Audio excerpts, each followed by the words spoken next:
our arrogant. Some even talk of say on penny pan. Or to say, Dr. Matthew Poku Prempe. Or to say, yo, me that say, ni akwenya odi amame. Medi kind ama miniani chinkwa senra. Party national executive ni national council kushia ye candidate Dr. Baumia outside vice president of Ghana Edini Dimba party ni nyina somu say yes ye did say Dr. Matthew Poku Prempe ana dodo na friend na probetimi abo Dr. Baumia chidom na ye TV di akukuden we need 2024 general elections. My question is so. Said your name no. You can't nipa be miensa na mienu kwa parliament na na ya omunim no pa dia meka ho bi. Okay. Na meka cho say we are say nyame na ye bibia na sabe nya bibia pepepe so sa what must say. That's it. Obi wo wa kwanye obefa so approach you kwanye obeka sem kwanye obese obibi kura no onko kire mu nkire amanfo no say kura na mkoye ya moya nipa ndi mam so obeka koka wo de e de asel into na ye lawyer for it you always have to listen to the other side also tie the other side now so ya nipa ya de infom so wo ye ho na po oye nipa infom so be won ho onzo Omanhene uye nipa infom so won ho bo amaye nipa infom so won me ho na so ne o se rense nipa no wetima ye adwuma no and then a fundamental question I also ebusa and say oh wetima aboa Dr. Baumia na that is the question I also party for nyina ye boa ticket no say fi akoye ticket and they call general elections. A ticket into also a bia as a party near the promoted ticket no and then also so what must say that's yes into make actual say Omanhene yes obitima jumana boa Dr. Baumia yes ticket no a good ticket near here ne Ghana form pipe on him support yen can say I bibia pepepe now so the ye modibo to sanenia obo se tembia Ghana for be ma yakwenya bia ye adwuma ni yi na so ukohwe nsem si wiase afa na nyina ene British election results ukohwe France na niema isi Europe omo election na utimi say the effects of the global crisis no enya so major political parties no so that's right ahonchire aba ahonchire wo wiase ukọ Britain ukọ America eni anu bebre wa brochi Omanhene uka ho bi mo ncho ebia na to a box of detergent ebia $2 and now £1 and obedu na £3 inflation enye Ghana nkoa sabe ana asema ya mekani say abamba na obeto abama na obeka se me de message ma ho akire pa na be de wa bidina onim se to abama no bibi ena be ma bibi aye bibie oduma se that's inti ena me se Ghana for se yesemu e ma yasumu nye de pi na NDC de hu omu ne omu ho odinda na omu ma yakwenya na yenhihye ne ma ne ye no asuli emu Omanhene Dr. Matthew Poku Prempe and as a sia obo chidom. Se obi so nino na oba won chen se ka ne wasem enti a wo so betima ya adwuma na se na obeka no.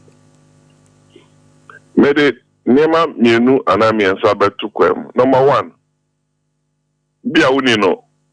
Na so be MP o Menhia South. Bo ni modern bo.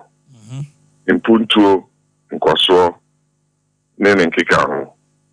Number 2. Obey Minister of Education. You implemented one of the flagship programs by every senior high school. Who ni modern bo? Near Tosmienu.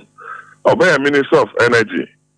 Who say power sector no in some be or minkase yes but gradually no you progress abayin beka about power sector restructuring na akoso metima maudid issue of take or pay abayin and a negotiation be me did this abayin be announcement be within the few coming weeks.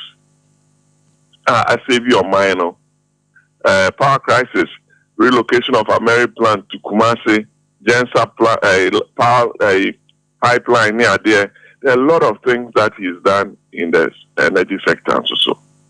Into the performance, any achievements, and a better amount. Apart from say a bushia assembly at the end. Me say, Dr. Baumi also say, Omwana ompeso omuboni chidom. No feel say, no bit me. And Sabi, flag bearer, no one choose 2 running mates. They are nipa bako no de mano. What must your mind? Into say the amount there. There was a party in a tight ticket match. Near the Kwakaya Sem Chengana 4. No much about my come December 7th. Honorable Patrick Boama, Medasi Anope. Mensumida was a pa, Michia, I was young for me catch one more. Honorable Patrick Boama, MP Okankwe Central.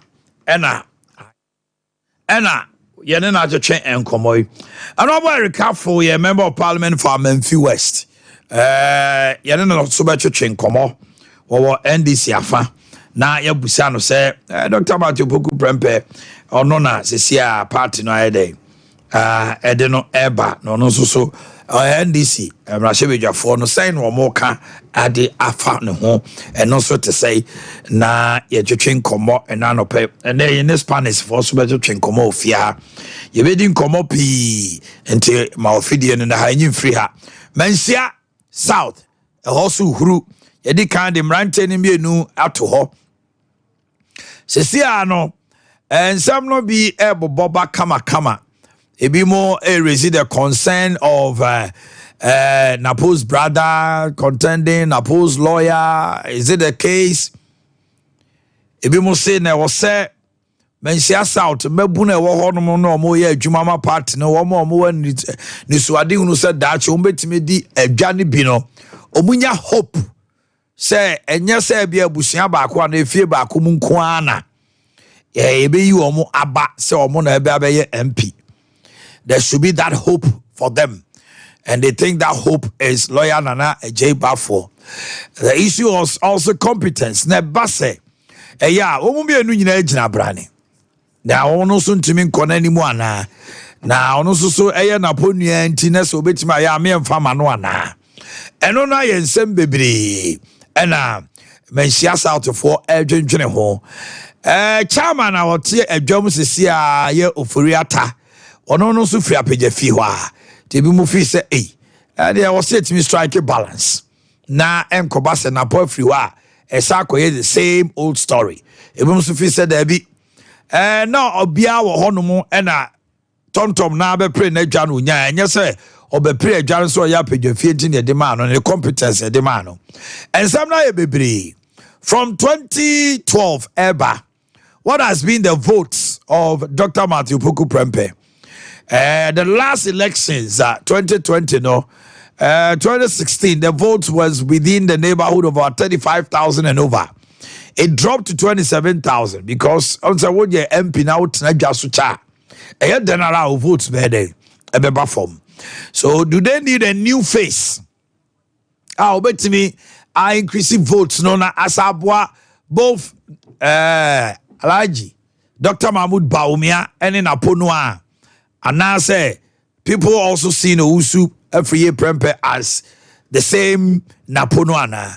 He comes with a different personality and a profile. He is not Napo.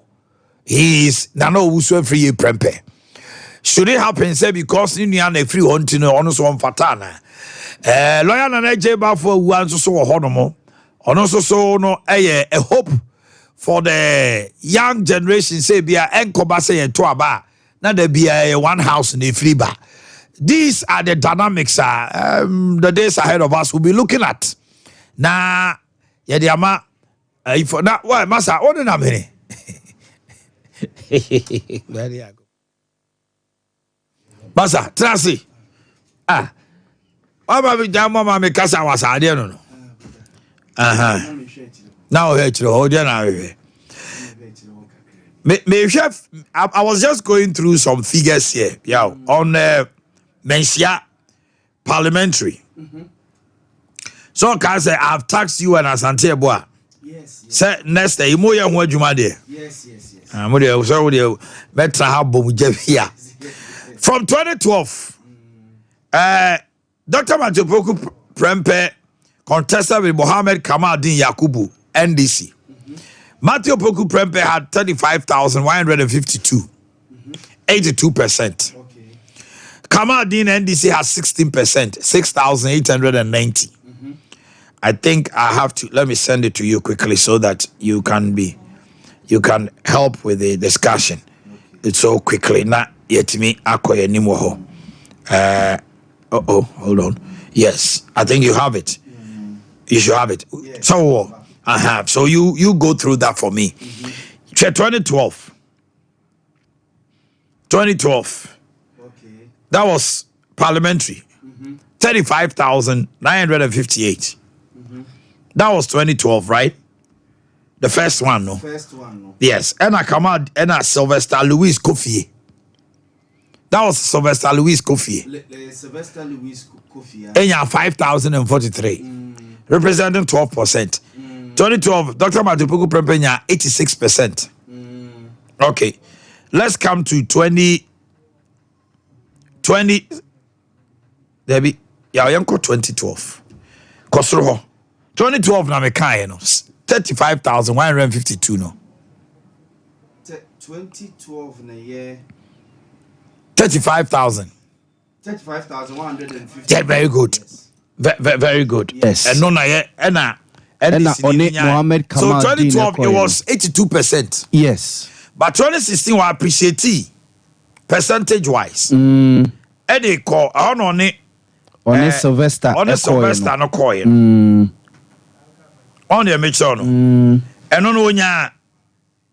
86%. 86.17%. Okay.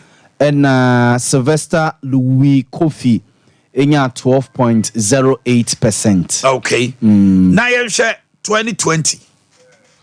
2020. From 35 to saying. From 35,958 to 27,985. So it tells you, say, on so we MP now transfer now home from Manford. Yes. Not votes no so tick. Oko Parliament in 2008. It was a dreaded election between the deputy regional minister and first vice chairman of MP. It was like war. Elections and he won. But that time no says to be a deputy Ashanti regional minister and first vice chairman of MPP Ashanti region. And I know is Sabrina na adokofo exit. Sa ina eja sa Mamene Honorable Recafo to check process here. Honorable Recafo me moache. Honorable me moache. Hello. Honorable me moache. Honorable Recafo what me kan. Hello, Honorable. Oh, try na mo sanya ne bio. I'm in Fee West, Brasebejani. Yaw. Enti, who say na at a point in time, now the votes were declining. Yes.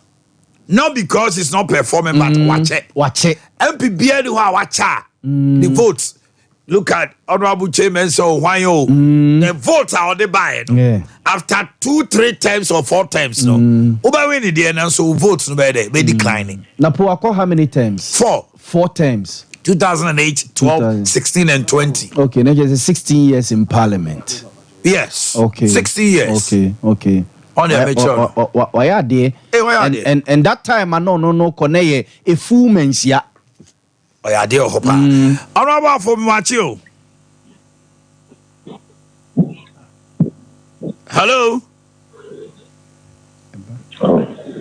Honorable Temenka. Okay. Yeah, the dynamics no what is here. Also, be more say, are you going to use Napo as ne brother Antinome and Tomanwana? We see the dynamics. Or the younger generation at Mensia South. Yes. She also have hope, say. Not necessarily say was so frappe Jeffia and Sana Wawini. What my MPO Mensia South. Because politics is about hope. Yeah. But at the same time, if Nano also free is also competent enough, are you going to use Ninuano so against him one now? But here you also have the chairman from Apejefi. Yes. Tontom. Yes. Tontom is too frappe Jeffia. The dynamics. Mensia South, interesting constituency. Very interesting constituency. Very interesting. Constituency, pa. Let me see if I can get Honorable Erica for good morning. I'm suffering. The dynamics, no? But how are the constituents, the delegates, say no more kosheno? Delegates no esheno. Omo kosheno say, oh, yenyi frappe jefie. And say, Ade Akye I show say adokofo Napo etinano usu na nest ana and say there be mabuna ho ne party for no fi say there be mo di bi eye mo ma onipa foforo so arusu frifi efie foforo mo so nya den emra nipa na ofi efie foforo mo no is he also competent enough and I say ye pa obi efie foforo mo enti ana akoma obi a say ye pa obi efie foforo mo e de brena akwa delegates no beche yeah now delegates no so there at this time around me yan come your delegate to Asia. Hey baby me ubenya uye delegate o ho no mo Mensia South enne because metete bibi kura se nipa be tu bi so system no hwe scenario no hwe niema no na so mbe ya na o ma ye ntia se ya ma me se benya honorable careful. Yes, sir. Aha. Now I'm to say. Yamina do me ho ya pa Sompa fo. Yeah, you did this also. Now, as a CIA, MPP for Akoyi, Dr. Matthew Poku Prempe. So I'm about Dr. Alhaji Mahmudu Bawumia Chidom. Nana Dagwa Kufado Kasenra will say, this is the best ticket. And we are going to win. Raja for more Dom Kumamo can say. Na Manchia Sompa for any Sompa TV ne radio station. Some radio stations so. I radio and TV. Okay. Michio munyina michia Ghana for nyina Kangen. Nkoma santifo. Ulizo kumase na yameti, kumase na meti pa. Echi yoko su kumase nyina minim. And one the member studio. Yeah, be sure him na yedi komo. But the mechanic say I'm a pass more be samede. Officer Okacha say then I answer can say they are going to win. And you sure and I said then is that what you mean? Who question no so with me not necessarily say Nanado they will say this is the best ticket and they are going to win. Definitely the original Swaka say with Napo's presence no he's going to bring something to the table. Ebeboa ba omiame na nwi. Me pese ti fo nyina chema no pese Ghana for Kamami can be no our democracy. We are moving into it. Oko America almost started over 300 years ago. And Omo ye to aba kwa wunti gigigi bia obi hu push ni ba ya ni ato aba na wi. Adem pese tiefo tie no pa nyina se nyina mekasa ono Dr. Kafu na mekasa. Ghana ya to aba na wi. Aba ni ato wi. Enye personality na de koto aba. Eye party policies. Party policies. Ene ye abano aye bida na de koto aba. Enye names na de koto aba. Enye sebio Mahama na ho fe, John Mahama Mahama na ho fe. Na de koto aba. Enye Baumia na ho fe na de koto aba. Enti personalities there should be out of this contest. Ye do ya benti ye beto aba amano. Lebi Ejuma, what have you done to merit that vote? What have you done to merit the win? And you can want some. And yes, Yakuyi honorable Napo Intino go for better some margin. Now how much about I'm a MPP? No, we are talking about legacies. We are talking about what you've done. We are talking about honorable. Hello. Honorable, but Oka's personality will not counter. People are going to vote this year's election based on John Mama, the track record and the prowess are any Niema Omufi say or no as a person even though he is on the wheels of the NDC. And Oka's personality will not counter. I'm talking about the person standing there. Okay? Nipa de jina hono. Say Erikafu me jina ha. Enye Erikafu ne okoto aba ma me. Na djuma Erikafu aye ne beto aba de ama Erikafu. Na say what you say? Erikafu na be yes adwuma no. Enti ono ti no beto aba no. So presentation now church na uti ni yi. Aha. Say what who say ye the ballot paper no to hono ma. Aha. Ye wo nipa na ojina ho e ma party no. Na party no edin aba, NDC din aba. Aha. Okay? And send a symbol no cross and swaba. And send the other on Sabetin no swaba. So why do you bring that emblems of vodka parties and the names of vodka parties? Even no Jinaho as a symbol for the vodka party. And to the party name of the Mano, and any panel dinabano. That makes a lot of my Juma MPP for the last 7.5 years, or maybe 8 years, no. The track records, no. And the better about the emblem, no. NDC, the emblem, no. And John Dramani Mahama picture, no. Actually, say, Juma NDC, at the time, John Dramani Mahama, president, and Nema or Ghana had my policies, economic issues, or the buy a man, who toy. On the Cotabano. And yes, I had Matupoku Prempaba, you are going to win the election. David doesn't go there at all. Ghanaians, Yatraho, Minia. Ghana, Yatra, Sam, no Bisamano Payno. Ubiafan, who are Genevi. She was it them, she was Didium, she was what then, she Uma Suku, Shim Na Tuaba, and Yenny Paned Nabano. Me, I don't want to go into detail of Honorable Matupoku Prempe. Okay. Or your colleague in Parliament. I don't want to talk about him. But what I'm saying is, Ghana for share a Juma NDCI Nyatu Abadi Amount. Ghana for share a Juma MPPI Nyatu Abadi Amount. And then the panel with Jina Honomo. And I don't want to about. So if that is the mind of the people, especially in the Ashanti region, say, yeah, you be Ashanti region. I'm an MPP as a running mate. And the Ashantis will vote massively for the MPP. No way. Okay. No way. Nipa no be na sitnem, obe na brabom. Obe dianu be dianu pay. Ne law fa ye fe ne sen. Ne law fa o ti anu pay. Oko petrol station, o to fuel egu ni kem, fuel a auto, o do market, tomato ba kon 5 cedis. And I was saying what to about. If you put them in about. Say, what name are you doing? One bag, as I say, or come one bag, I could see if you are no pay.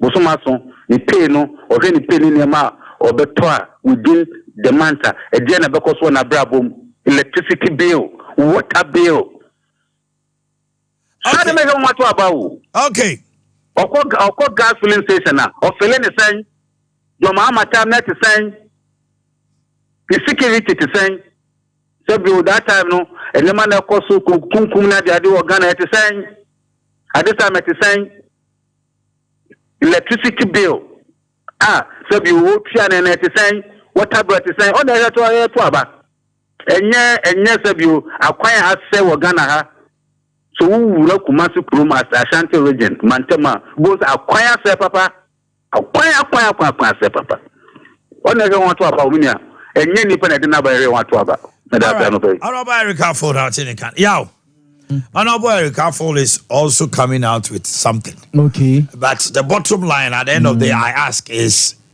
nipa na niema situation na ekono eyo nipa bi ena ebia e de share nsa so ye ni no anye ni ye eno ni ejina so ato aba NDC track record no e nipa bi na ye MPP track record no nipa bi na ye but honorable afọ dey say it is not about the personality say bi e na power Ashanti region ti Asante for say ye die ni Mr. Erica Boakye former director of audit Akokro here okay or since a Ghana for po yempo abato no yeto na many it's true akonta it is obi fi say emputio nkwa emputio no enu be 40% kra David amani abato wo Ghana ha ye majority etoda kra ye nipa ne betima ye me kromu ni no me na wie school me classmate the same school oware me sister ba oware me nua wan no ni nyina say eto aba papa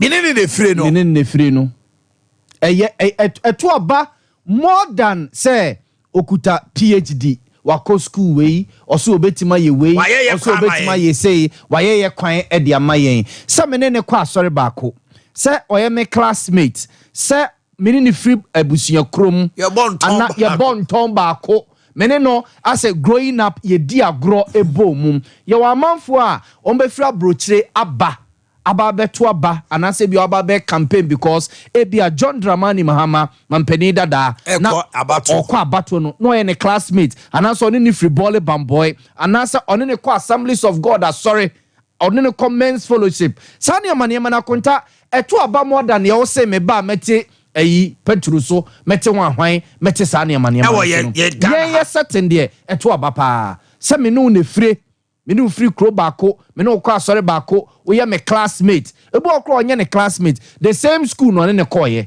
hwe ko he social media no so Prempe college for no ko he ne omoye wo ho ko he the omoye e social media no so just because of Dr. Matthew Poku Prempe anope abra J Kufo sabeye mampedi sabeye mampedi anope mi wawana Dr. Mo send me message or the picture and why the original senior no all because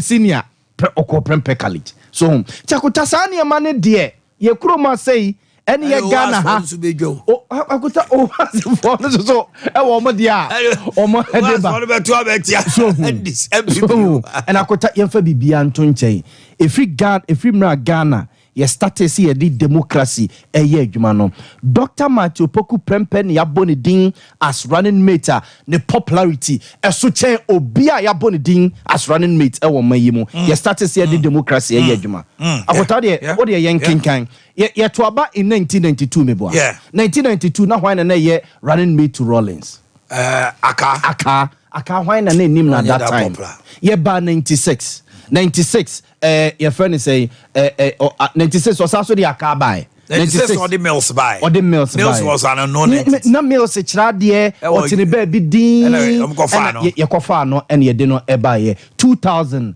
kofo eba kofo Aliu Mahama by one and name Aliu Mahama na otini baby ni yasuma ne say hwem osirem ne po bi ma ye no me running mate okoy no se manya bi ne se ba no kra na Boniface Abubakar Sadiq nipa no bi o ha na nka mo fi say how are Yakubu ni hwan no kofa Aliu Mahama no bi ani no Ordine ba 2000 and then ba 2004 ebe wie 2008 na mampani da wanya the baby kwata me say ba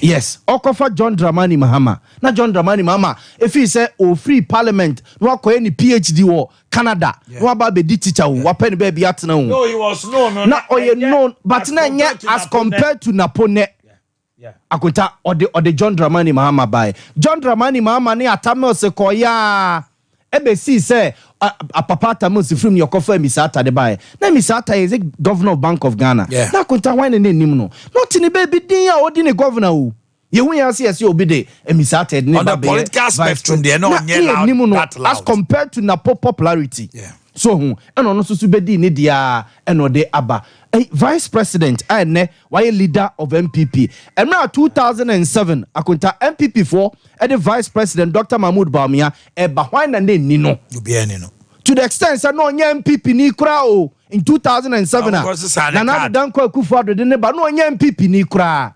Yes, it took the lives of Openi Paul Boatye, the then governor of Bank of Ghana, Dr. Alhaji Mahmoud Bawumia, godfather. So catcher and said, "Jiadia no, na ye hear more technocrats no, some be rap politics mo, na mo asesa eniamani bi ewa politics mo, ena oso ade no na Dr. Alhaji Mahmoud Bawumia no bi ani no, ena wa wo me no ho into your politics no, e de ababedru ne. Into the popularity of Dr. Matthew Opoku Prempeh, ene ba oba beka Dr. Mahmoud Bawumia ho ene na akwa prema mpani adwa afi abato no akota ontimi mfa compare obia ya boni din as runmate. Can that have any influence? Yes, akonta.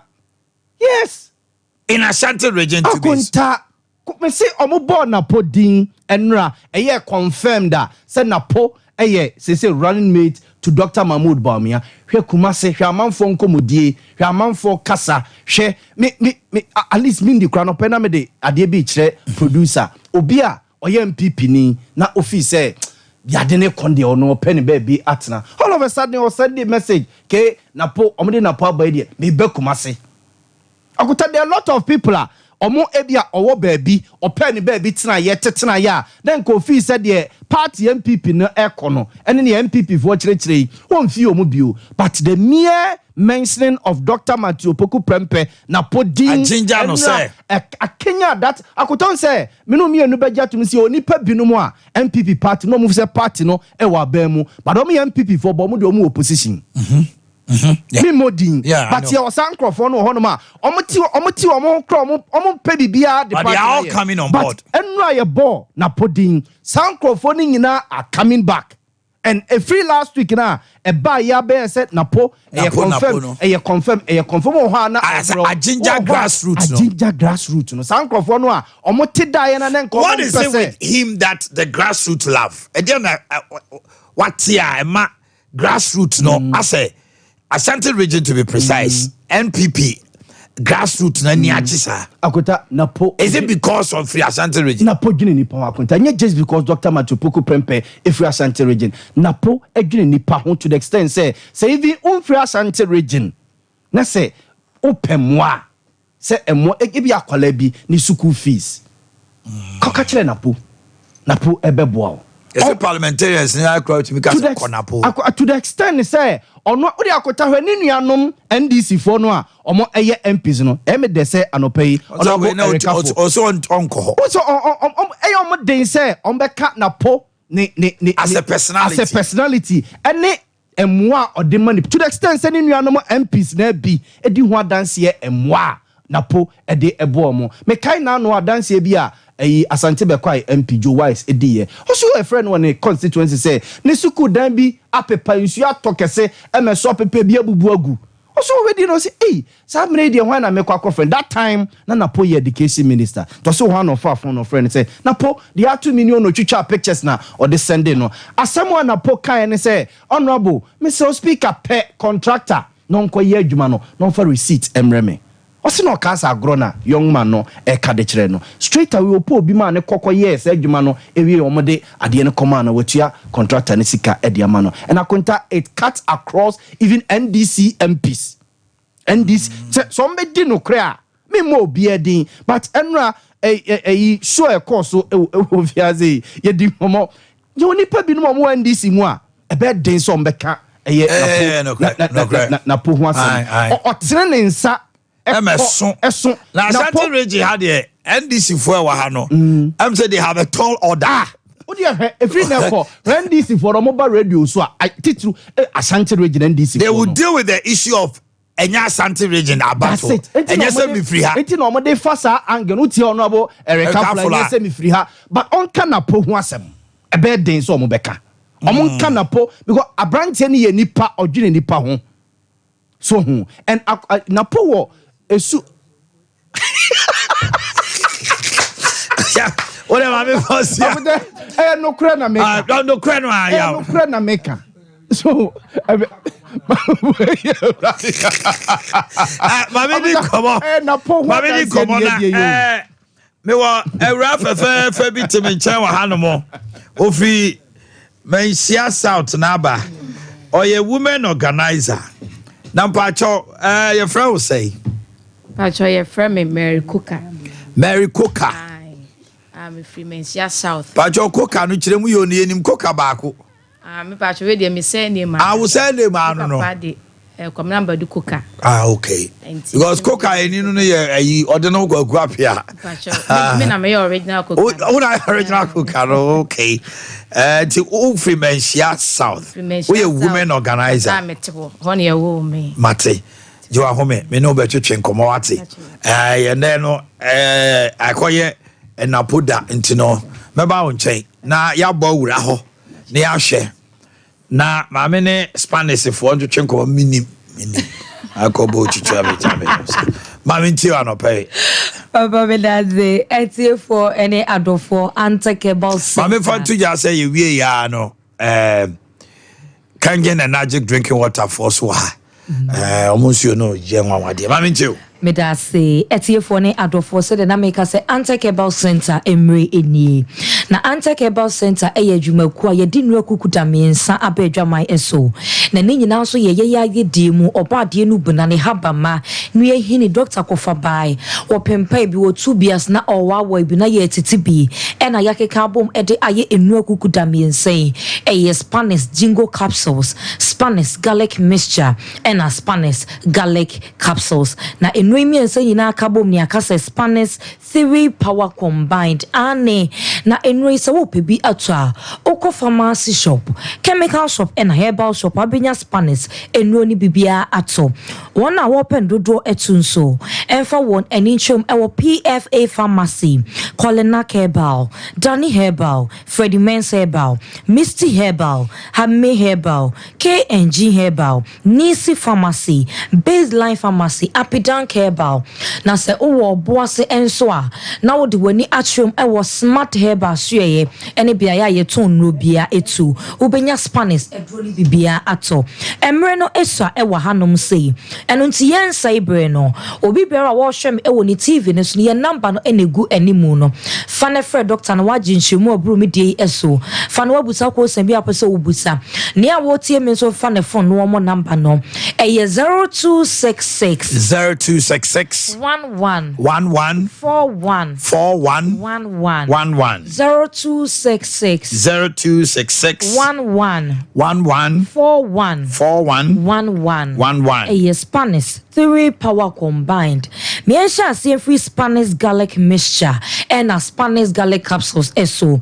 Edro way eboa ema obi a ne nase eta pija obi a watena se ne nan anka foma na ne nan agene obi befro ka besi gise wo rompa bo ahye foforo obi nantena se ne mpaboa ro kra gise ye pre no ansa na wo hu esan se on feeling ne nan aye titiriti ebiem ne nase apija me pacho eba ni se ya na chemato abaye ni pedue no mu ankasa na ye jane se o eye normal de we de se wo ho eba na akwabon se na dakope aka ho no yes stroke me no mienu dia dance se stroke nso we ya de bone ankasa se stroke ebeji wo fie etene mu me pacho eno ano no sabi woti asenso ya na yes so yeti ase ewuo eno nti sabre ya obi one was me de garlic de me pepa ya na me pese me de tu manum na metafre ho anasa mewe nanso ne pampan nti emwa nipa ya mekasa won ho eno nti magyan medofo pa doctor woni mu de akeke no bna maako dunsia 16 powerful herbs abom na afen so garlic nsuo ewo mu ena afen so ye de wo atato eno nti ne ma pa bia wo pe no garlic mu no mepacho ubenya no moho esanse doctor edi no bna bebre aka abomu kanene na nanom ye maamenom ye se enubna dudu ane wo yade wo nyade obenum aduro yi bi na yede bi punu na ye tuo bi na ye sabi ensu ade bedware ne aposa bi agomu eno ntina ahode ewo ho pa na neidie me no mienu hyese ye se ye mfa ye habama enye hwe enti yade hwe se ababeto ahia yen ewo kwan mu me pacho emre enkoye empa won sankofo we ye nchisa bria de woni twemu pharmacy shop chemical shop and a herbal shop akwa so Spanish garlic mixture and in the capsules so ni mienu nyina ebom no wa frɛ ye number no ye betro kwan abefa so a wo benom no woni peduan entini bi emu asisie ama moja ni nya akonya emfa entim no me pacho edro we ebebiebie mu ebeyi fi ni nyina afri entinim ama entinim ada honom Medofopa yade eya eno nti entena fie nka se eye normal debida ubuada me pacho ebeka busua ebeka ema eno nti emu ana hwese wapom di no obetimi ama na gina ne naso obi nso de diabetes obi de edwonso ententem baabi a obedru bia na wabu baabi egu honom baabi obedru bia na wabe baabi na wadwonso esanse wadwonso ententem edodo nti baabi a wonya anwonso de wonta enkoho anadwo de na yenka ebre wasa woda no na home nso ani nyina akoye dwonso obi afa pew no de asini mpeche sanse won pie nkwadwonso anaso onu wasum na nana tete nani so me pacho se wutie mi a eye dro ba ko pe na mekanfo ede amount eye Spanish garlic mixture na Spanish garlic capsules me pacho ebe ma diabetes ne so ate na dwonso twa na me pacho chimato aba won no ni nyina ebejai ama ho ato ye ka cholesterol me cholesterol de boni me pacho ne ye nuane a ye di enema bi a di ko ye ni peduan etima de boni drosso ye ni peduanim na tete ye ene won so nante kakra bia na wabre me pacho akoma ebo se intentem opeja ade bi si ha na wote so enye wa srade na drosso ni pedua no emu edru ebebo na na ne srade boni ni nyina aye Spanish garlic mixture na Spanish garlic capsules ebebo ama mu ada ho omu be ye ha na wo be nante a abra wo be bre ne so yentem so esa afi won so a wo de ye sciatica oto asintini etwon eba na akokomu usisi onampo so wontini mu etwetwen bia me pacho edra mekan fo ede amount eye Spanish garlic mixture ene capsules obi se me de ye sasabro me kotodwe tutume mabatwa ye me ya mentimi emu nkotodwe mentimi nya hwe esansa me sasabro aba reda na emu na se ya na bibi ya ye me na me etiem me pacho edra mekan fo ede amount eye Spanish garlic mixture ene capsules wa woda pressure dro so betimi anom ye dro yi aka ho na kwan ya obefa so a obenom na ene se so we are no pananom dokota de na don hwere ba kwa chi one Spanish garlic mixture na capsules no aka ho na ebeboa wo ama wo pressure na ekostro no ne nyina eso beba form ama wo so ho ato wanum eyi nka me pacho uyi obi adwa na wuti ho so wanum yi nka nko ade a edra me kanfo ede ama wo eye Spanish garlic mixture ne capsules me pacho ye number me si etwago ewo TV no eso na se wutie me nso ye number ne 0266 11 41 0266 11 41 afi Spanish jingle capsules ewo honom edro we bua asiesi owedie ema wedie no mu ayeden obi biara na wedie mu omre obi tene nsa se otimi se ne body no e shake na sa ne skin no e shake skin ni mu emre eno nti bibi kakra bi adwuma din bi ewia kakra bo na no wote asimre wabom be ma adwuma din ti asa waba akokora by force oba adwuma din ti asa wo ya abo abrewa me pacho ene ye maame no ma omanyini awo mamu nkoro ne du no omo wo ofedie ntia omo ma habama edi o mapom din so anim anase kane hwese wo be no Spanish jingle capsules na abo ama we de na ye fe wo benyini nkoro kwa wo be ko bi emaba wo kwa wo be ko bi mrantie nkokora so kwa wo be ko bi afe yenkwa ye dro na eboa ema wo kakai ade me pacho obi a refie etete no mesi wo bi se make it my phone touch and I'm a day show me phone ne time my sons na me san so chini pe e dia refie nko no wo dwetrese and I'm a refie to se sama ne bro so oba no 12 years e ko wosua dia wo hu wo ye ne a wo be ye bia so akra sabi na adwen no ada ma akra na adwen no enye active sharp ye ka bibia wakai na wo yi ano me patche dro ne Spanish jingo capsules afa ye dro we eboa ma adwen no aduane a wonya fi mojem no onya ne mo ane moja ne so eflo ko ni pedua na kwa baabi a ma adwen so nya ne chefa efi mojanim eno ntu hia sa no Spanish jingo capsules obi bia redra na adwa wontimi enna wo ho no manase wani ewo so edra make for edi amount Spanish jingo capsules sales phone so beba mfa so amount no fa phone na go for jingo leaves anase soya na obehu niema papa eyema ye ni pedua no ent no ema yade no ento nhye so esanse empanyin se abonwo ban atrema baako eye chan ayaresa bokiti bebre eno nti sabre akofamasi shop baby eton edrobia also pe Spanish enu ni miensa nyina to esanse yade a wutu ase no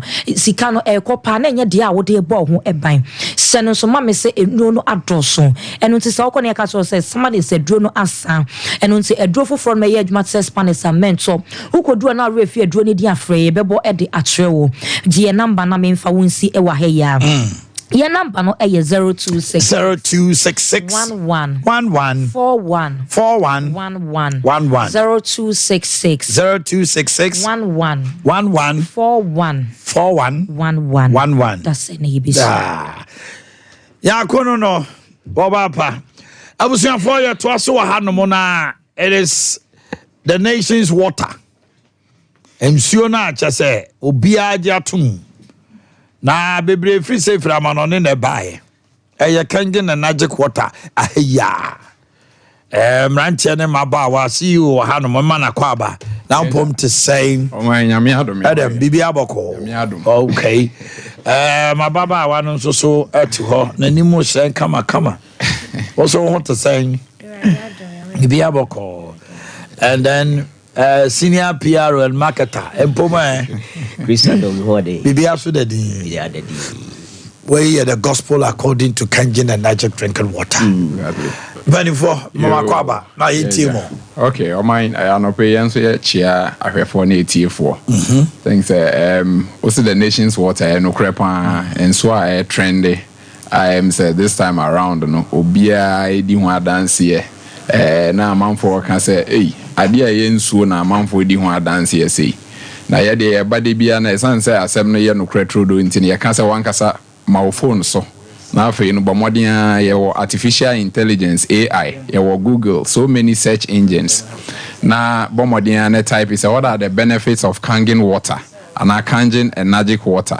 o type ye pe ubehu benefits no bebrebe and then ye say adaje no ye wo very powerful testimony be pe say ye share na Mema Steven Eddie kan aye introduction ka krebi na afi no we go and then watch it's about 3 minutes video okay na ya her testimony well and you baba share the effect of acidosis in the human body acidosis because acidosis e woni padua no ma ni twi no mo no fa se ni tietia mo ne se acid adoso aboroso e woni padua no eno na effect acidosis on say nipa ye home oxygen ekoyemu by ye home out carbon dioxide that's right into acidosis no so woni padua no develop too much acid no enam kwan bebre so ekwan ba akone say o lungs no wahrawa na e pump out carbon dioxide no entumi nye saade no a e ma acid no carbon dioxide no edos ka woni padua no na ama wo muja no any fluids woni padua no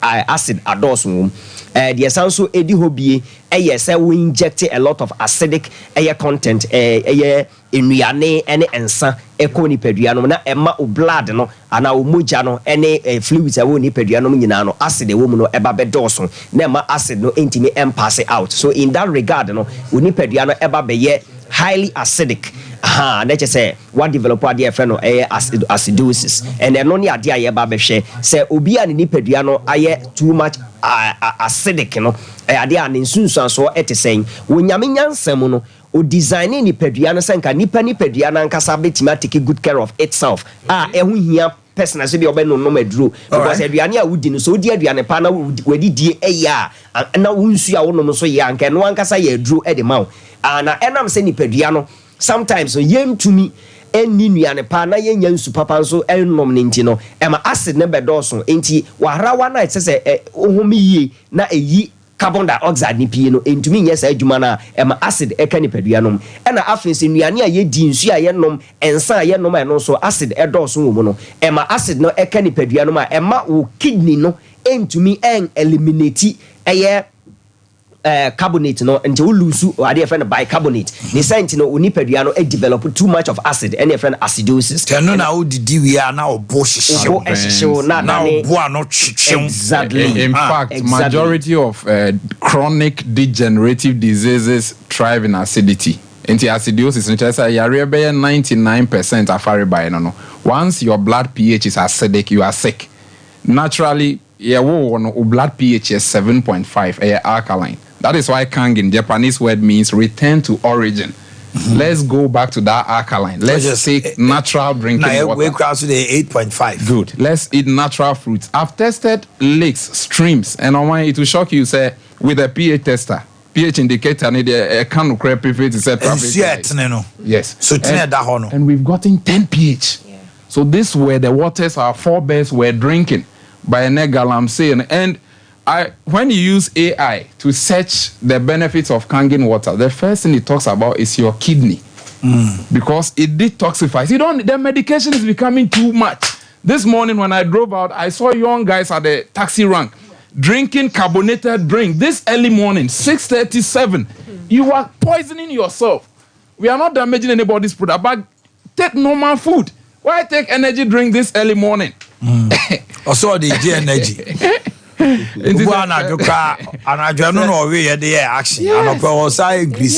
it makes the system acidic. Yeah. And with time, nobody wants say 34 years. You see, gone too soon. Hot a shock. The system is full of acidity. Okay.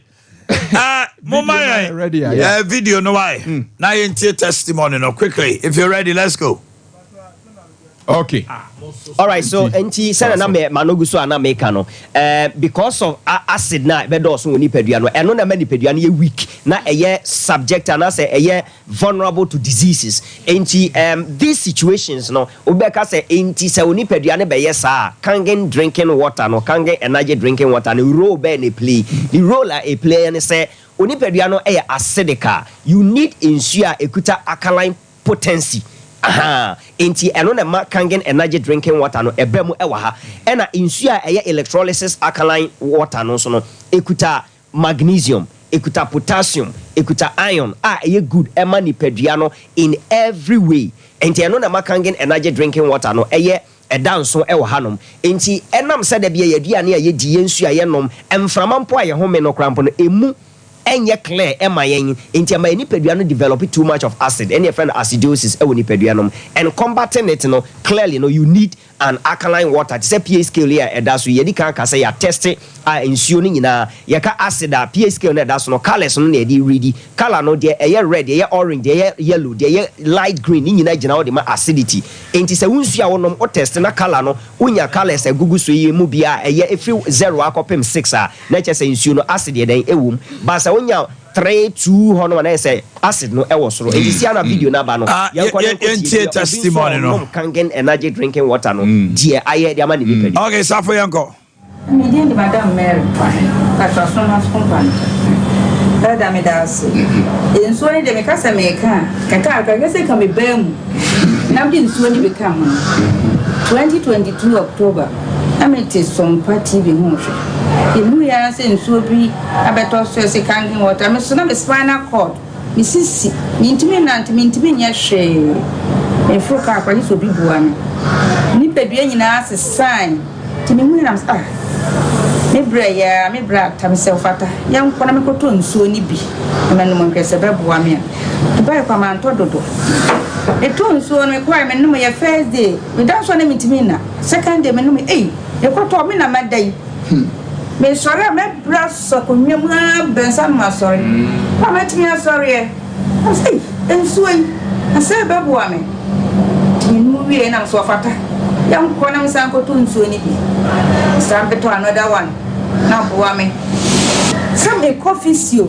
My massage and the hospital. Me quite brave extra mammy to enough of my group 3,000 Ghana. And so may no more and for her. I am a yak who cried, it's a neck, dear mammy, intimate got to me to shame. Ain't me no so bear one park and air for no who said, and Nuna, I said, Sandra, Mrs. Come into me and answer prayer. Now, who said, then son and a boy. Wow. Into a bassano. In February 2023, me bow office when I catch her almost say. And so, when I Jimmy, and baby, I'm a tiano. One for be maho, no, Miss Semai, Beba.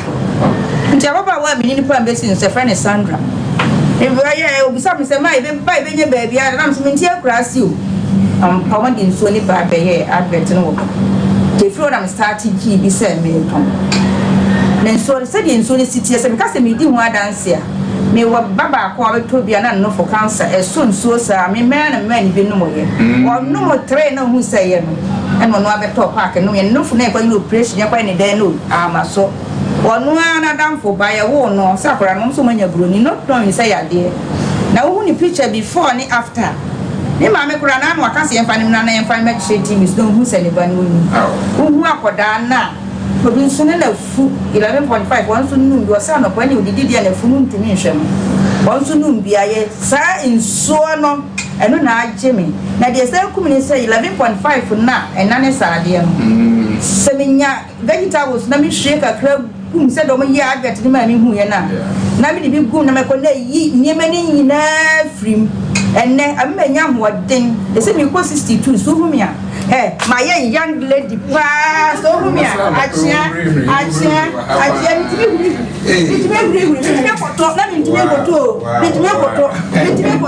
mitime chia me ho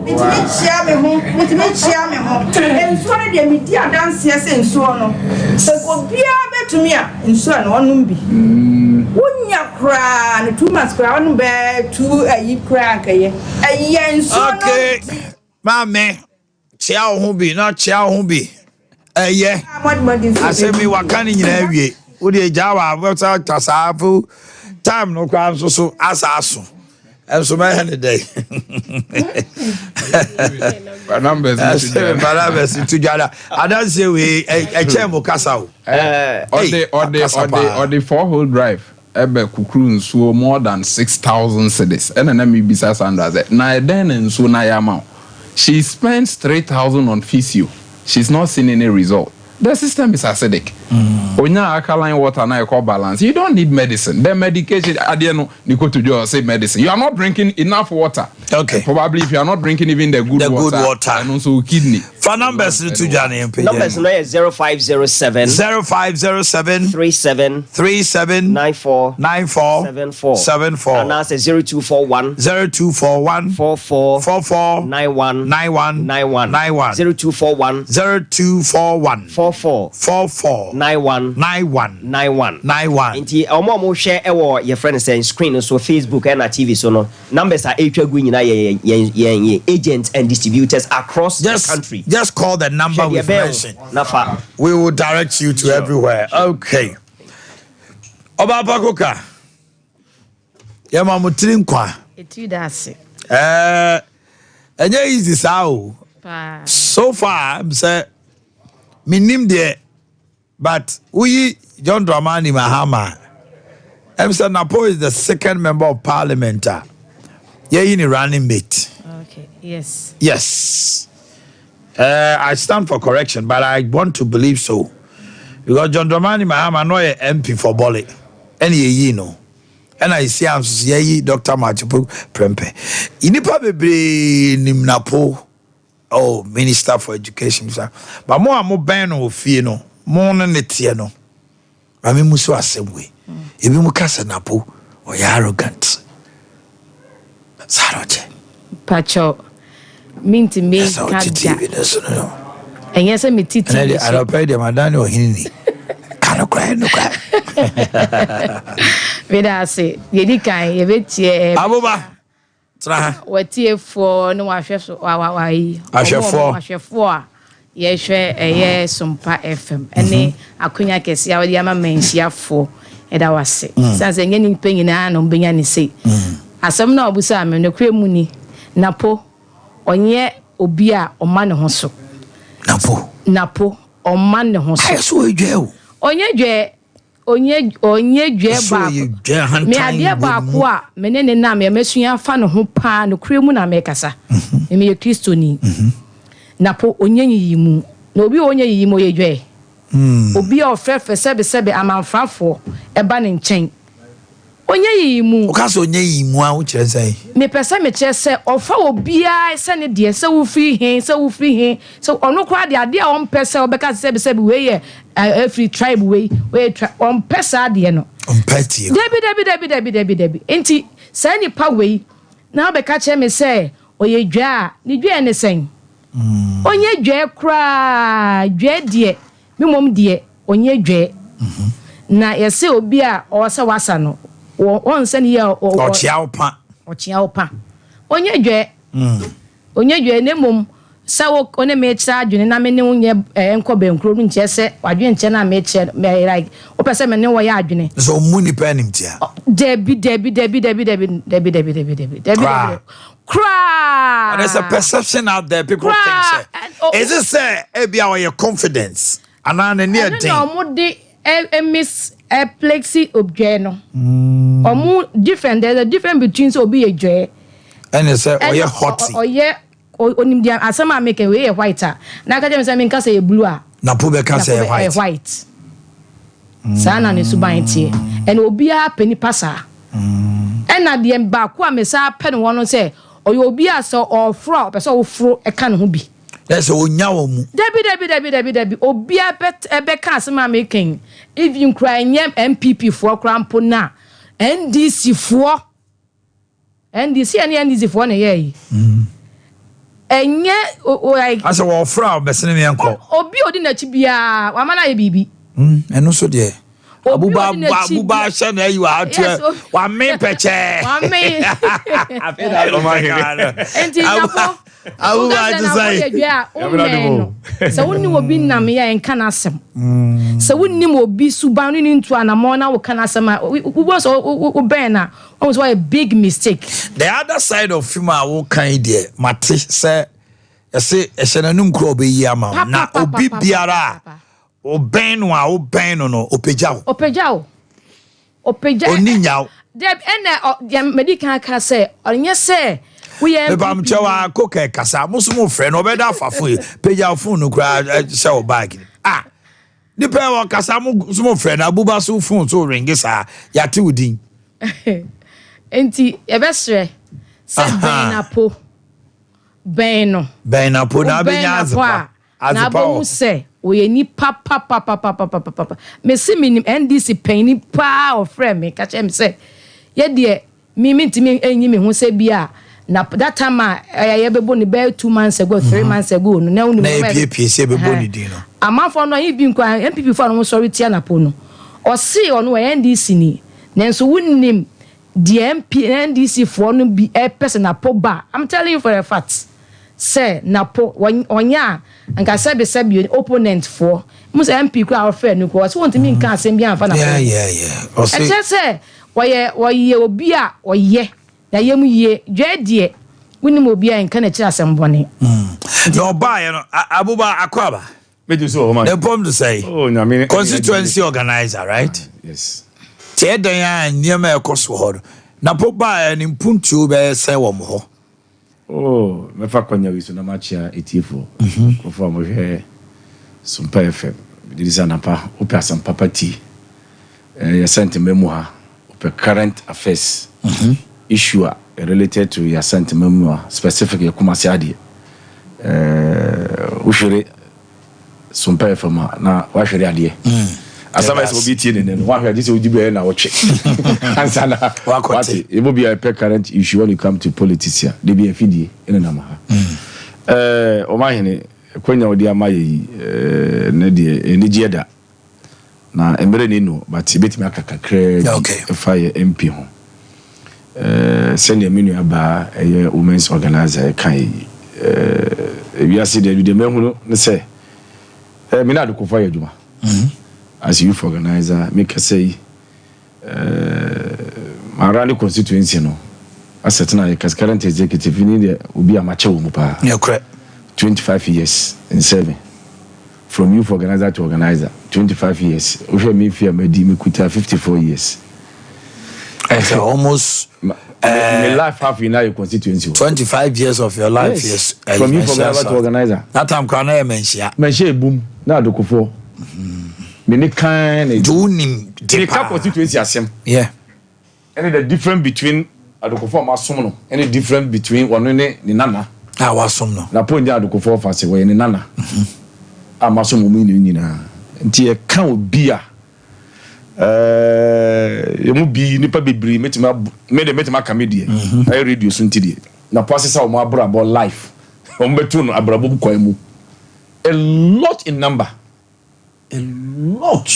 continue in number na afede abroso kura wa be random meeting ekoyidie ubetu na abrabo mu kwai men kai ubetu na abrabo mu no was say life as a woman being.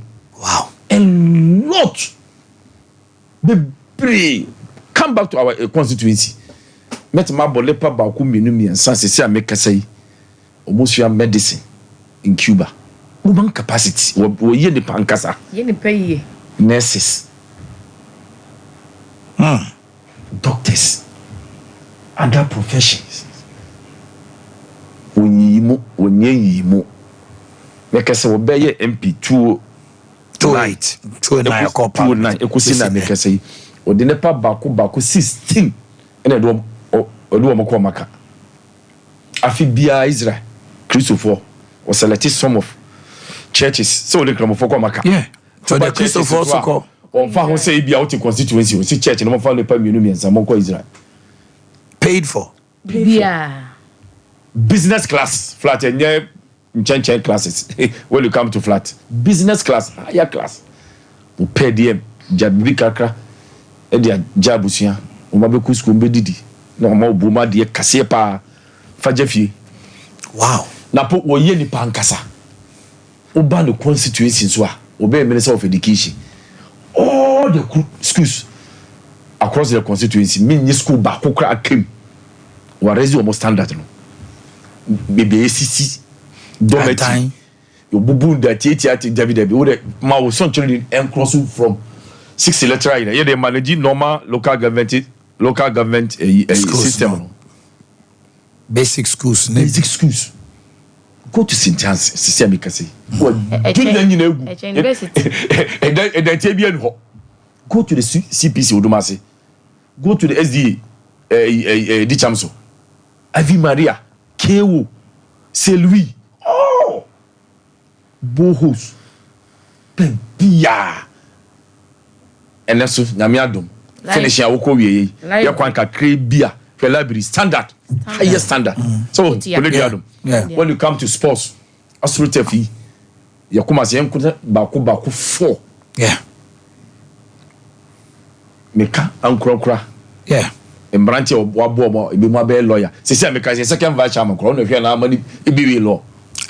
Chichi. Na polo hwe no owie suku me ba no adansi de bi no nso obodi me le me ka second verse me mudi nkura chichi so one na hwe no manu wo hwe no from scratch ko si se owie no law metuma bo awodo bibiri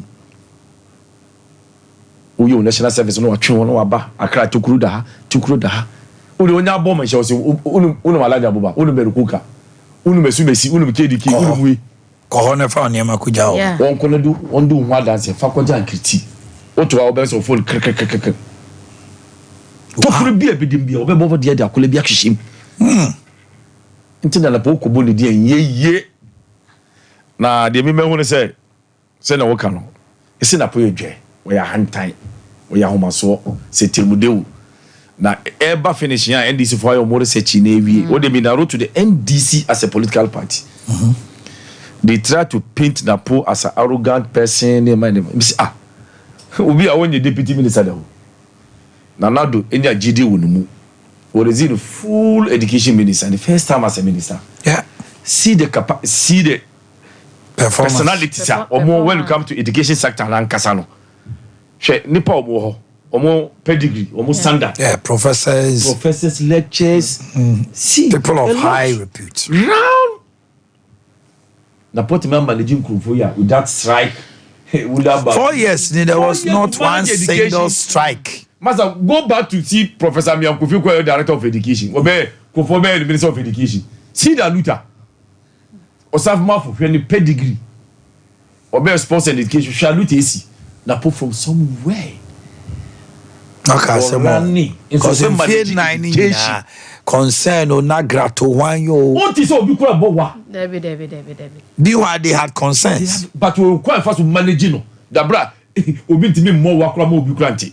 Okay, so caliber of Napoa, you can ask him. Okay, so and then the deputy minister, Fatcham, and that Torres in name Mampa Chenche minister, the education minister, major cabinet. When you come to resources so far, the whole budget, almost 70 to 80% of nation budget in a with education. And especially when that flagship program. I have free SHA. First time, yes, I what did I present to go to meet my implementing? President chain. Catch a president. My CCC to Kruno. You know what I say, Kasa. Mammy Kunya met my implement within 7 months. President to chain. Okay, on an acra bounty. Say education be a perfect. Okay, look for a bomba, film crown corner, bigger consultation. Yeah, preparing when I pursue met my year. What did I president to coach met my implement to President Blessing? I'm penny up our brand it is him. That's my implementing. And to put a lot of people wrong. Into Omanhene Napo. With the Unim. I shall say about 2 weeks. Now, Kesbin, the permanent Satam. That's right. The permanent busy. You meet a lot of meetings to grow on here. Into Napono, Hendipa, and a mechano. Me bo list nkrofo mo afa na poso ane mo gina baby yeyi o mati me gina lipo mo kasa yeyi because we raise o standard and na poso o ma otitie no ene se beje nko o ma o entitie tell dia wo so ye wo kirew enye we je bi o be kirew o from so o be twi anim say good leader when you so discipline really na pubaye obetu constituency offices nyina wonu obia wie ne okwa elections wo ono se se be na kwa okay yeah it was a serious election obay woni amofasa for election 2012 2016 kwa no ko no post recent one 2024 ukra say ole pena my former organizer for aba nti na podo wonu wonsuro election wo impose ni panso obia ono fa adwene ansa no betu anamu bia wo sa wo mre asundwe ekoso banhia south nyina ye ne a ye hwe kirema no ye manage partners se difference bi kura ye mu a ye no kwa fa so a ye manage ye ho se na be abontumfo kura ho se ye tena se wo manage party nipa 17 executives plus 6 electoral area coordinators council of elders patrons nipa 10 and they are some of when but you quite fast to manage na pussy masundwe kura menya ya metimi manage education energy nature se be chine ye mp bo no ma wonu na wotwe this o two carbon constituency kontokwa ho because asunye nu ho obi adwuma kakra na waso mo masaje adwuma se na obetime didi anya asundwe manage party adwuma be na wo ye no waso wase sala o manage yina enti Omanhene napo me meka sei na ho brase enti sene odin penfo senante sisi amika se wo ba ye manhia south NDC as a political party wogu party no manhia south wogu no NDC bia ni hobio muni dabi edino ho but o muntu be penetrate o mu bebia o matena sai bi ti go mu ni bi wono nko na MP wogu NDC won constituency meka say o chana no beto abawo o mutu bie se na pokrofo na ba na ajuri constituency executive no o matu we ka o miensa o chana o mutu abala o se na pokrofo ana wini NDC no NDC be so chana no mutu no foforo o mutu no sonjisi Uduma say. We so mu 2 year omega say na We so ka omiensa. We asa be vice president wa hwe from A to Z na be na Ponkromfo. Me so we ka o mato no miensa constituency election. Ye 2 year say listen Omanhene de merit say na pona sponsor o mu. E say na Ponkromfo. No ko biti akwatena se na aduri election. We ka o miensa. Me kese oba ye Alaba na wo me na ye wo me ma me ye wo me Alaba me kese yi ye kuta 15 polling station NDC emu ewini emu 9 MPP you wini emu 9 but ye kabomo na MPP wini as a electoral area because maybe I hear one the 6 no omanya 17 8 12 13 in number no but maybe omo how one do ho no omunya 140 na MPP anya 72 68 sa ti ubeka bom no na ebitu omu mo nti as a electoral area fe ko bi a dominated zongo metimaka popularly known as Northern Zongo affairs no o wa na be tenti meka bi be free ba okra mo wini ye wini and this need to be penetrate because the part 3 4 number a obo ye 4 na mutiri na na fofo obetime friend na po direct until only what about NDC since oba you say obey minister wo since na po ebe resume as a member of parliament NDC agu e we fie ko bi electoral area enam enkitawodi a wo bi aye because bibi kurasi ozungo no say wato nsafre no so wato nsafre no obe se merikuka enam alaja bobonam aja besi na po anamu wate se BBC akrama afre no so wate esa so member of parliament dey say wo na kade bi na wa hunu ehia na system ne dey ehia wo so obede na na obetudi ne area wo obetudi e dey samina ne wo boba no na podi oba dey pampas full pickup samina full ese dey wo be container so wo to odwan tietia ne dey ko ekoyi muso na wo dey adago na ebrewo enti wo wa sese zongo no wo bu NDC omo ni bibia ye wo ho ono so ba ayemfo zongo fo ayemfo yi etwire duru a makeduru a wo se mo fa slot mra ne pa mi no miensa ono wa benunsa okay mame ba Christopher so sa the said mame Musa ayekoka ne yanhwade on se ma no so yana na o hwe manhia sauta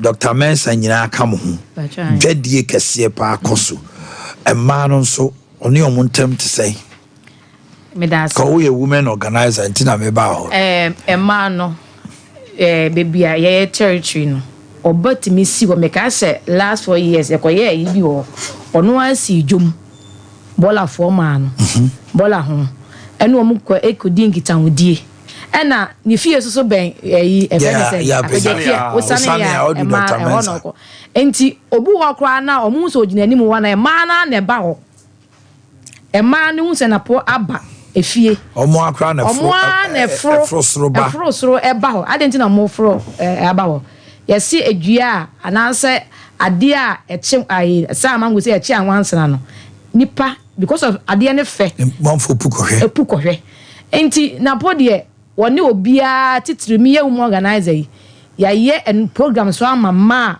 omo enya mfaso de titu enkora me ka last 4 years say o man mema mienu efim so mo Israel by emma ye program te say ko tech ene ko che omo wo pesa wo ye bia engineer akora ne wo sha ase e process ya me be lanche wo St Anne's asore da no emma wofo ne ba be di adanse fa na po ho ama me kwa ne se enkwa bi kwa ye se me no mo anya nkita hudi enam na podwumadi ena me kai ura ayi abespaka na boy bi hye ayi wo mpaboa mi twam no frame me onim me se me ye woman organizer na so wa wie obone degree awie na opa adwuma bo so otukwan kwa federal masters asesen na me ka che ne say na wafa akonya bia na se dia amanfo ti ka doctor wanse onim se bia okono nchen a emwo ne ma na me de ne number ma me kwam ka jense ma ne hu se me na me de ne number ma no ono anye so ye be ma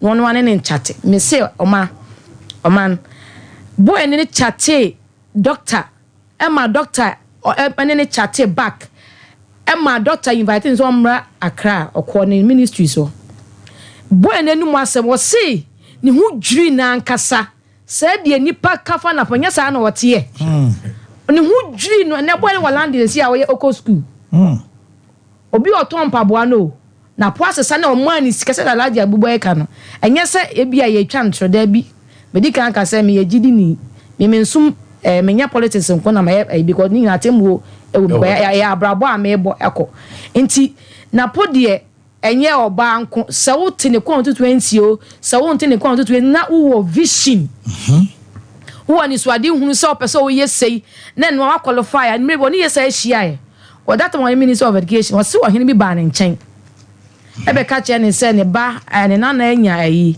ope wegehe Cape Coast na ayi no so a wonya ade na grade no e from ba ohene ne ha ne saa wan fie saa na so omomre fi no so won fa akwa na mrefi asem o kan ne se obusa akwa ne se wo na wanya ebia saa akonya we good grace ne ye change wo de e de akoma obi e be yode wo se mitintimi sa obi shebre no tu akwa no so onko na bibia be yi ama no nipa wei ene ye ka no ase ndi nipa wo ka che nipa wei se wo ya homaso a I don't get you okay na po wo ye nipa papa ben no ene ne nam esa mani age se obeboa party no jimro so nti aseda kese titu ye Nyankopon aya ade animonyam ode ache na po no minye se na po so ni rebe fi ni Nyankopon da ene manhia obeto mu a ya pagya no nti ne ene de eni bibia ka se Nyankopon ne yeda na se yeda obi bia so wase ni se ofisa be omo okra na omo mpini so nyina oma be ka ye ho ene Tuesday de manhia so manhia fo nya ebe ye butu mo kwaji Jubilee Park afa Jubilee Park butu media ye gusu ayeye obedi kan ba yewura ho I'm told sa no papa obeba ne na sira na 2 p.m. Tomorrow be nante Principal Street ye be nam from manhia ho from manhia ne be nante Principal Street no ene ko wie de na any police for ahyehe bibia ese ye nam because of encroachment ne na kira kan nti the road map no beba but ye be show party for ina ni age mate no anso mama just a minute na dance ya bo mi adidi what's one in Napoli na there is a gap 28 na the starting but 2012 party ne o ma just o mo court no mo na po de buan one who quality ti be na po I said na about the pink sheet director of elections within a week na almost all the pink sheets region abidi Bomiensa quality o sa check for ne but Bomiensa is one person he deals with data science and data Bomiensa is science and data and so who say we will be you have that potential or you have that competence of it we are not done for America ba kwa ye twim kura wo se ne campaign o lokiti 6 region eno ina o kanini of the council meeting so the 6 regions are edeshe na ponsa or the assurance on the managing almost 3 years eno manage 6 region mano obebe flag bearer but no be anymore there be send upon adwuma no this is what Dr. Mensa Boduru o man 6 region abuba my first say be to aso da memre ni 6 region out of 10 na baba kufuo me say mo ni jana me ko Spanish for boy boka die edikai ye da Nyankopon ase da na se be ko so ada na se asere nya media na ye bompa yeso eda napo e man etini nkwa kese ena ye befa so achia no doctor baby awo bia ye ma wase da ye de chia ye chia ena bacho mama nchia me sofo ase mama nchia me sofo ye fe no Archbishop Julius Owusu Ansa Calvary Believers Church ena junior bishop ena Reverend Mrs. Tinampon omunyi na penapo asembo ye nyina ye chia no regional chief imam bye St. Paul's Cooperative Credit Union Limited free the 28th annual general meeting no ebaso St. Paul's Cooperative Credit Union a credit union agi dim papa nipa. Their theme for this 28th annual general meeting is stability in turbulent times. Emre more dino by EPC CPC tani etimi jina brani. Credit union solutions for a stronger future. Na ebaso St. Paul's Catholic Church. Father Asaris Parish Hall amekom senenson eko lobi to hono am. Eyekwesiada 14th July. na chese kwesi ada we ni na ochie 1 p.m. na savings account, current account, Susu savings, Kiddie savings, member shares. Every member can become a shareholder of the credit union by acquiring a minimum number of shares in the union. St. Paul's, a happy family. St. Paul's in Kabomun Koswo.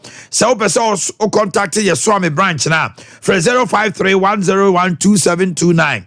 053-101-2729. Canting Chrono 0322497741. Amekom so angoma so sa shanin so be 21 among invasion Kumasi. Prophet Benjamin Fojo Eba Kumasi na Ebasu Maranatha Evangelistic Ministry. The supernatural edian edi ato no na miami papa Jima Sante enso so etajumadi na chi. Jojo ahin beto nom Kofi Pipra Eba Sandy Asare and Ohima Mercy 12 July 2024. The time is 9 p.m.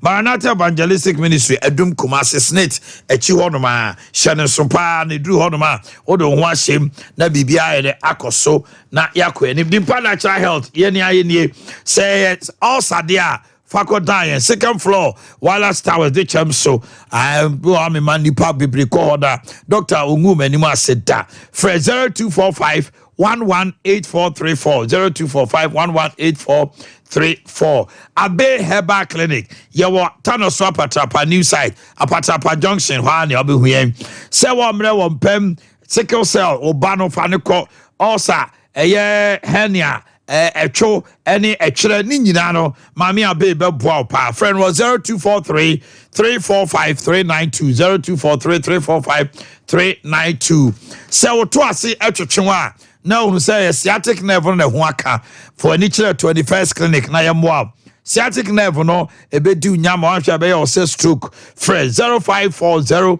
311 311 0540 311 311 Islas Enterprise yen any day plants by hotels, industries, shops, and offices in Kitwanino. Ope Perkins, coming, Honda Caterpillars, Lister Peter, Kiloska, solar energy inverters, and our solar generators are a honor aye oscillators. Yeah, one kind. Actually, Gano, any Porsche hotel. We on New Town Junction, Shalibuche, Samson and Champion Junction, Bawaleshi, Social Welfare Medina, and our region, so Adenta. Your number is 0203 005 498. 0203 005 498. Obo Herbal, Annie. Obo Herbal, Odu, Obo Herbal, now the ade. Ebase Obo. To me say wakuma bo peri palpitation beti no abeti wo kon wo ya obo ana on society high blood pressure ni nyina no uhia obo Herbal na wakọ ne aboa sanso de hepatitis stroke diabetes kidney disorders ya branch no nkran kaso official town Kumasi so adwa to adumenu ya number is 0249 761 508 0249761508 na bibia ekoso na me kamfo ama say Dawood Herbal yen any de diabetes pressure stroke ulcer emreye mpaso any ahotutuo ho adro na ba ye wo Dawood 360 capsules and a Dawood ointment udututwi a wa na wo sna wo kono ye wo joso krapa Frey 0241 244 012 0241 244 012 Anna 0244 886437 Akosia Soma why are the birthdays afei Yas toothpaste and toothbrush. Your total care toothpaste, whitening toothpaste, and a Herbal toothpaste. A boss who buying a yikaka free war in Tokro war Simunian. And the other brush your friend Prince, Princess, Monarch, Duke, Duchess. And then Bofradi and Kiddie toothbrushes Abejaso.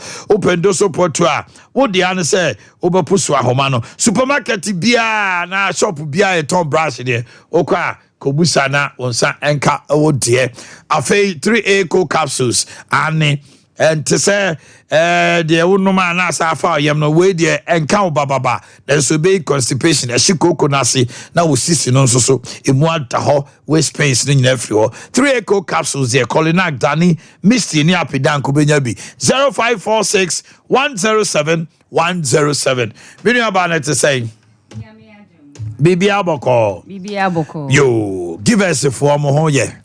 Mayenti wano pay. Meda say Givers Herbal Center Dani da woti enka ewo kasafidie so na ni nyina ne se wapomuden no eho ehia ye pese esipi esita wapomuden no ekonkan edemaw wunya enkwatentene a ahodene ewom eno nti na dane da ye fa brani agibrani a church Givers enu papa ye de aba adwaman so enronum sabre wo Herbal shop chemical shop bebia ye ton bibidro ubenya Givers ye enronum a ye de aba eye Givers core capsules ne P capsules entafo ye nom Eddie Boom, Givers core capsules and any P capsules, Givers Herbal mixture, Givers Herbal mixture. Yes, also a friend Givers and Tuntum Edahon Sansa. We should Givers Herbal mixture no ya draw in Tuntum Edahonsa. Baby, ye ton bibi Joe, Ubenya Dodonankasa ato fire telephone numbers no. What to a drony bino, no afraid, a be a drany be wa, a was a church or now chon, a free home lifestyle activities be wa, waja,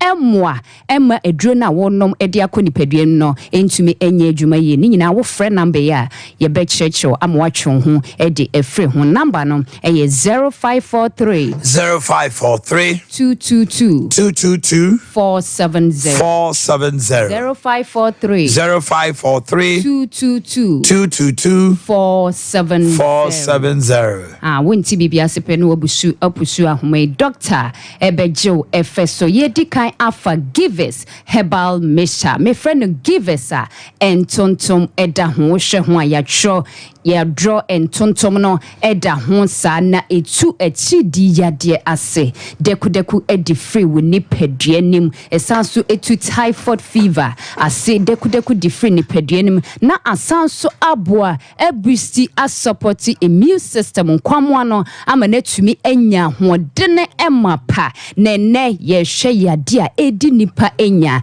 eye high blood pressure o pressure no ekosra se bi chese edi nipa bebre etua nananom ewo ensiedo etiti nipa bebre enam stress ahodo wunyini edi kwa anim exercise ahodo a wuntumi enye ni nyina ema wo pressure eba esro na Givers Herbal mixture eye yankasa obo ade no bran hahama no nsini ene yakeka bom lemon ewom na neem tree nsusu wom akutukankan ni nyina ewo Givers Herbal mixture mu na obia enim lemon ni juma edi ewo ni peduen meko ni peduen ma juma eye ede emaw ne no ene ye kamfo Givers Herbal mixture ede amaw se faye wadro abra wo bedidi ede akoni peduen mu edidie koni peduen mu enkwan dies chese sa de bone no eno so betumi adoso ewo woni peduen mu enama hodo a ye hwe edi koni peduen mu bitise moka hodo chese meat ahodo nuane ahodo bebre ekofa sa de bone edi bani peduen mu na eba se eyesra de bone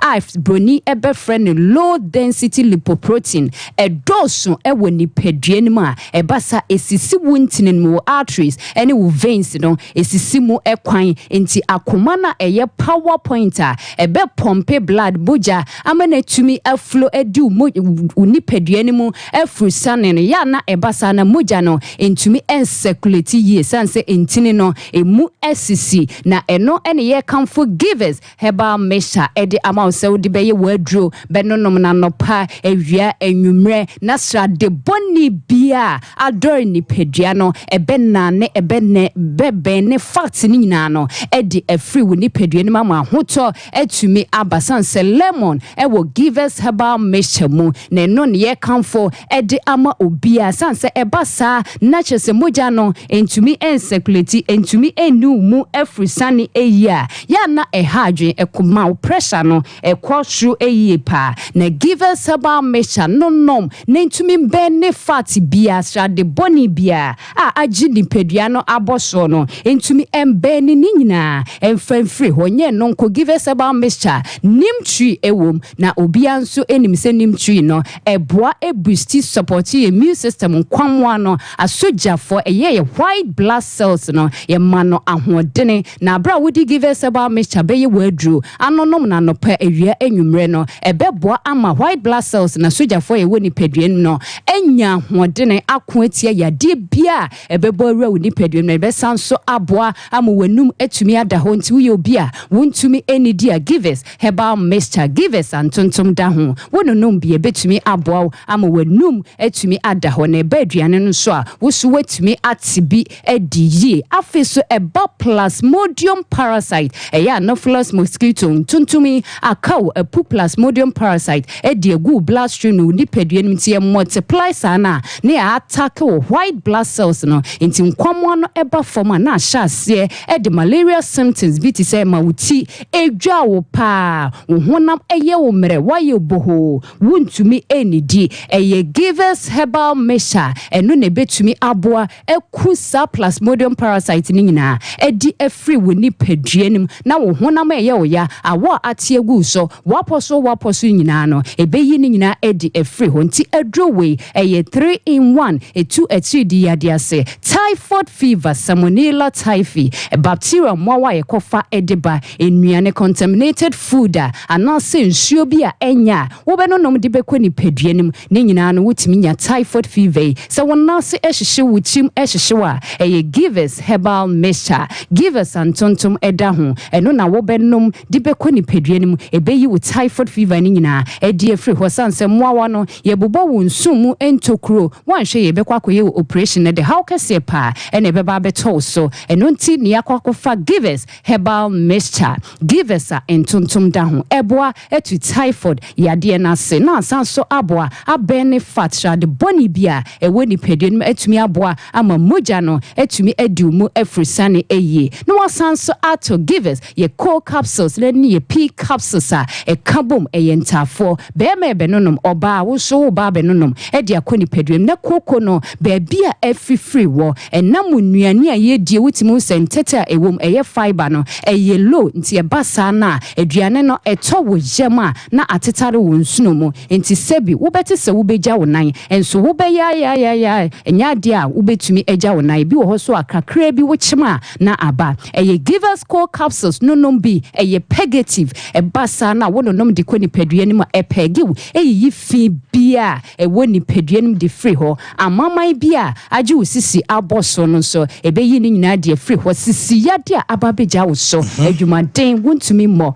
givers core capsules beboa ejiji ni nyina eje free ho na p capsules no so berma ubetumi aye berma ebio sanse eboa embiebie ntini no ma berma no emu etumi eye die nti wutimu se mu aye mre premature ejaculation wo de boss sisi anu wagem eye givers p capsules a wo de beka core capsules ho anonom de akoni pedum netumi abo yie ama berma wo so udru sie ne mu a watumi akre wo bobre eye wo de wani kre herbal shop bia chemical shop bia pharmacy shop bia give us herbal mixture age friend give us a entontom da ho any give us p capsules any ni co capsules a wo be kan bom wo be nya nwei dodo nankasa ato 0543 222 470 0543 222 470 nyame adom besati nampa chefre o say obaya wisua Okay, let's do the birthdays quickly. Tony Sack Electronics, na so yas na the property product. Abedjaso. Se ubora edum Wesley Matter is usania triangle no. Yene di shine mu pe. Sounds so ena ko piem ewa edum ho no ma Malcolm dan kese no Kumasi dan no. Kane Pick and Pay Johnson honoma eno so so be hu ewo honomo na enne nipa dodo na edi o ma woda ma me boss so na ye de shase de a over Fred Tony Sako 0500309309 0500309309 Sunyani ubora honoma Cocoa board runabout yeni oye terminal dinche ni musaso na nkran sphincters ye what depo kese 0500309309 fridges, TVs, air conditioners, washing machines, kettle, blenders, electric irons, BB Biara, yeah, the chest freezers, no, a beer bar from 100 to 1,000 liters, Ubenya Biato, Shannon Show, a dinner a day, property electronics. Echna a special birthday, Echna ye, Mrs. Akosia Sumo Japan. Happy birthday, Echna. and wodi na woda ai Sompa Cardi B anyagro versus Akosia Somoa Japan it's not your birthday but Maminka say happy birthday to you Akosia Somoa Japan Mrs. Faye Bridget Odami of Positive Microfinance Dr. Sellers and the Mautinkwa Obapa Mercy of Aguna Samai Nana Poku Owari Eso Mautinkwa Yaw Adam Davis Managing Director of Dave Adonai Ventures Asue Boa from your wife Adjoa Mankwa team Yaw Adam Davis okay Mr. Dennis Amankwa of Identity Management System from Evans JC Kappa of Otek FM Vasti Jemfua of UK from your sweetheart Ayensu in Canada to my daughter Princess Danielle Boatye biomedical science student of Bosomchi Girls STEM School from your dad PV Boatye okay my daughter Yvonne Jesiwa Animonyam Tufo of Beautiful Beginning International from your mom Riley's Cuisine happy birthday to you Erica Azame CEO Ekas Delight from Stephen Kangen Water Erica Azame happy birthday to you Jumama Chlembo Akodia of a teacher at Atimetim DA Primary Alex King Tom TV to my wife Anwamwa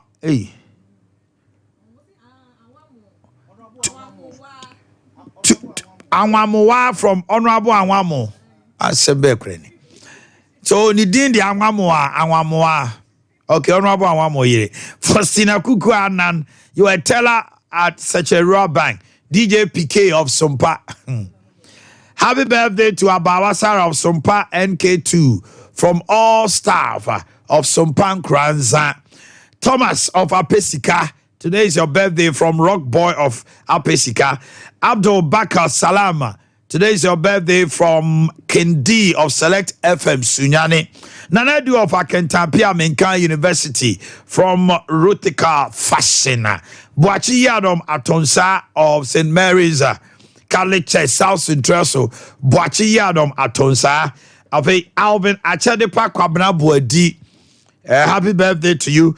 Paris, yeah. Yaw Salom Ahedo. Paris Yaw Salom Ahedo. And no one afe parents Lance Corporal Ahedo, Adam Sylvester and Edith Amade. Omunya so multi. This way I draw the curtain on today's program. Nyame adoma china ye nyina de ani chere bokanche. Eja ye X5 CEO de papa yi no honom na eba. Na kwasi adan so bokanche school park honom anti ye hya ne so. Sie nyina ba akota eja chi. Sam radio Abu Diaby, the tallest man at Sompa. I'll take you over. No, the near my panel soba. As I'm Comobia now on the fancy dino Hana, some you interested, we say. On the fancy, we shall not tell the din Comobio. That's a most Rakomia la labi. Ube you, I come here, Doba no. Oh, yeah, na Comobia, no, obey ye, and I won't need you. Chebankura Bini Harry.